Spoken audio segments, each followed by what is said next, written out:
इस क्वेश्चन में हमसे सुप्रीम कोर्ट के पावर के बारे में जो है पूछा गया है, जिसमें पहला स्टेटमेंट कहता है कि supreme court the power of supreme court to decide the dispute regarding the elections of the president is original and concurrent with the high court. तो जो इलेक्शंस प्रेसिडेंट के हो रहे हैं उसमें डिस्प्यूट हो तो ये सुप्रीम कोर्ट के अलावा जो है ये हाई कोर्ट में भी इस चीज़ को जो है सुनी जा सकती है। दूसरी चीज ये कि एडवाइस जो टेंडर्ड होगी सुप्रीम कोर्ट के द्वारा regarding the investigation into the conduct of members of the union public service commission is binding on the president. यानी कि जो एडवाइस यूपीएससी से रिलेटेड जो चीज़ों में सुप्रीम कोर्ट देगी वो प्रेसिडेंट के ऊपर जो है बाइंडिंग होगी। तीसरा स्टेटमेंट ये कहता है कि supreme court power with respect to matters in the union list can be enlarge by the president. तो सुप्रीम कोर्ट की पावर जो है इनलार्ज की जा सकती है यूनियन लिस्ट से रिगार्डिंग प्रेसिडेंट द्वारा।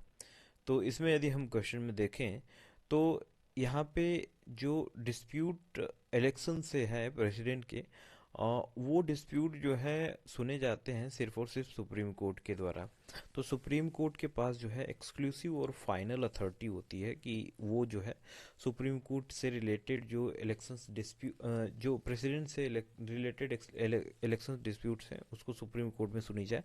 दूसरी चीज़ ये कि एडवाइस जो टेंडर की जाती है सुप्रीम कोर्ट के द्वारा वो जो है बाइंडिंग होती है प्रेसिडेंट के ऊपर। तो ये ध्यान रखिएगा कि जो प्रेसिडेंट के ऊपर जो एडवाइजेस होती हैं वो जो है बाइंडिंग होती हैं सुप्रीम कोर्ट की यूपीएससी से रिगार्डिंग। तीसरा स्टेटमेंट है कि पावर्स जो है यूनियन लिस्ट से रिलेटेड इसको इनलार्ज किया जा सकता है पार्लियामेंट द्वारा, और कहीं कहीं में पार्लियामेंट और स्टेट्स भी द्वारा। तो क्योंकि जो है ये फेडरल कैरेक्टर जो है हम देखने को मिलता है इसका, इसीलिए जो है यहाँ पे हम स्टेट से भी सलाह लेकर जो है इस पावर को जो है इनलार्ज कर सकते हैं। तो इस बात का ध्यान रखिएगा।